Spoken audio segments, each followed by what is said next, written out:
Hey there, friends. Today I'm going to show you a really neat little feature in MainStage 3. This is the latest version of MainStage at the time of the recording of this video. And I want to show you how to use the playback function, which is a great feature if you're a solo artist or if you're in a band and some of your band members are missing. You just want to play background tracks for those parts and then play live instruments over that. Again, to do so, what you're going to do is open up MainStage 3.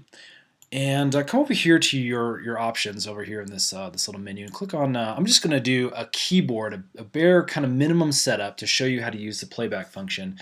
And you can kind of start from here and work your way up into all sorts of really neat, extravagant features. Again, I'm just going to do things bare minimum to kind of show you how to use the playback feature. Okay, I'm going to click on Keyboard Minimalist and then click on Choose. And again, this just kind of sets the stage for a specific instrument that I'm going to be playing over the tracks. Now I've got my MIDI keyboard set up. It's a Axiom 61 key by M Audio. Great, awesome MIDI controller. If you all are looking for MIDI controllers, I'll actually have some links down below here in the video that you can actually purchase these keyboards on sale. Absolutely love this MIDI controller. So anyway, the current default is just a classic piano. You can, I'm going to turn up the volume, you can hear that going. I'm actually going to switch this to something a little more poppy. What I've done is I've just clicked on the settings bar over here on the channel strip settings. Got to come down here to synthesizers.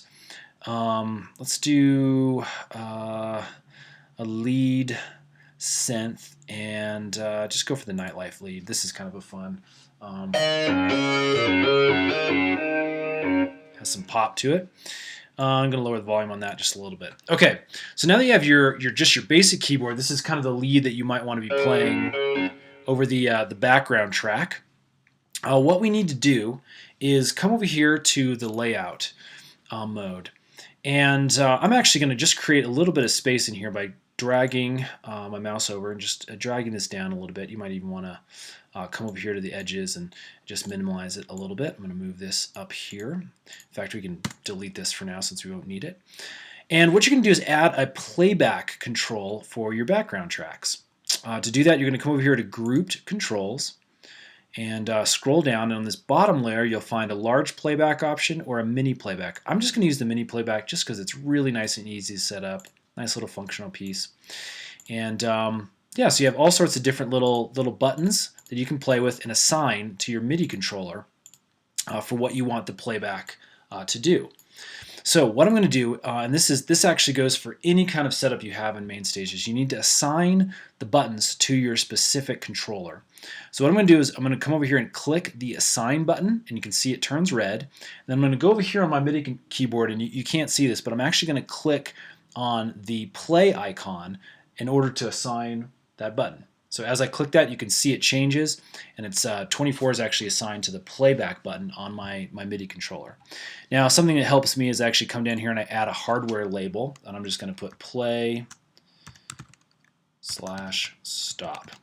And what that'll do is that'll play my song or the background track, and then also if I click it again, it'll stop it and cycle it back to the beginning.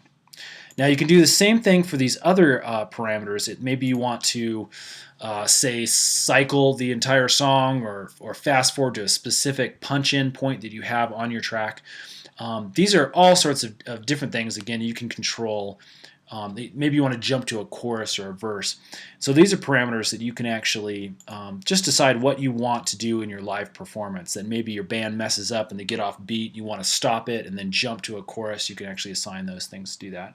Last thing I'm going to do here is I'm going to assign this knob to be the volume knob for my track playback. So I'm going to come over here on my MIDI controller, click the Assign button on my MIDI controller. I'm going to slide up and down the knob that I want to be the volume. You can see as I'm sliding the fader here on my MIDI controller, it goes up and down on this little icon showing that it has been assigned. Okay, again, that's basic two things that you need in order to run a background track. All right, from there we're going to come back over to this Edit, or you can unclick the Assign. You can come over here to this Edit button, and that's going to bring up again. Now this basically is where you need to assign those specific buttons that you told the playback controller you wanted to use. Now you have to assign them to a specific functionality. Now for the playback feature, we actually have to add a playback track into our channel strip so it knows which specific track that you want to play. Now again, for time purposes, what I've done is I'm actually just going to take one of my backing tracks, which is actually the full song, and I'm just going to throw it in here as a way of having something to play. Now again, you could make this very complicated, put a bass track, a keyboard track, a lead guitar track, and have each of the tracks be assigned to specific buttons for you to be able to control. Again, for ease of use, I'm just going to say that I'm just wanting to play for my keyboard, playing some lead, and I want the rest of my song to be played via the playback function. So the easiest way to do that is actually come up here. And this is my my personal album. And I'm actually going to take my song that I want the track to be. I'm going to take this and just drag it down here into the channel strip. And the first time you do this, especially if you're using MP3s, what you'll see is that it actually takes a little bit of time to process, but then it'll create this nice little playback track for you. And again, it knows, your computer now knows that whenever this button is hit, it's going to go and be assigned to that specific track. Now that's what we have to do now, is actually assign this button to play that. So what I'm going to do is I'm going to click on the button that I've assigned to that play controller on my MIDI keyboard. And we're going to come down here to the name of this song. The name of the song was This War. So I'm going to go ahead and click on that. It's going to give you a number of different options. Again, I'm going to go here to playback. And there's all sorts of different things you can do, but I'm going to come over here to the transport options, and I'm going to actually assign it to play and stop from the start of the song. Now again, what that is going to do, you have to hit map parameters and then click again on this. And now what that has done is every time I hit the play button here, it'll start the song from the very beginning. If I hit the play button again, it'll stop it. If I hit the play button again, it'll again cycle from the beginning of the song. Again, so that's just kind of the basic parameter there. Okay, so let's go ahead and test that. What I'm going to do is I'm going to hit this play button on my controller.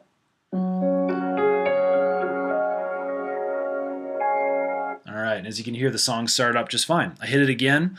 You saw the green button light up, and it stops the song.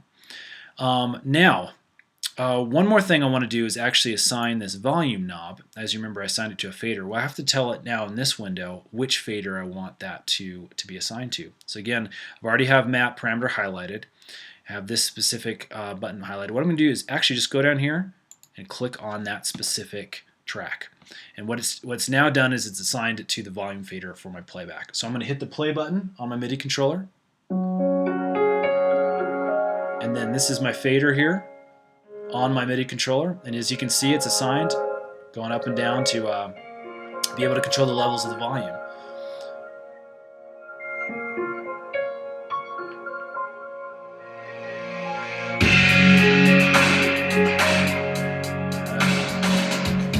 Let's go ahead and stop that. Okay, so those are, again, the two basic functionalities you will need for playback. Now, obviously, what you can do is take this and go to the perform function, and again, here's your basic set. Got my electric piano, and I got my track that I want to play back.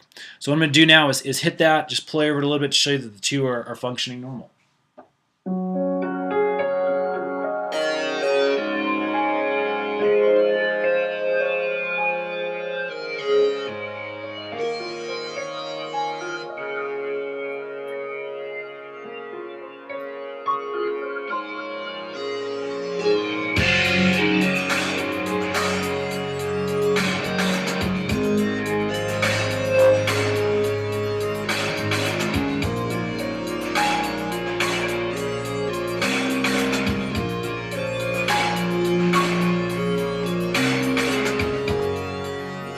You know me from the Alva. There you go. You can hit escape and come back to your function window. So again, that's a basic setup for how you would use the playback feature. There's lots more options to choose from. This is again just a basic tutorial. I got some more coming. Leave me some feedback. Let me know if there's some other options and other functions you guys would love to see. Again, check out the links down here below the video for some sale items on MIDI controllers if you need some of those. And there's also some links to my music if you'd like to hear a little bit more from some of the things that I've been able to create with these programs. Thanks so much for watching, and we'll talk to you again soon.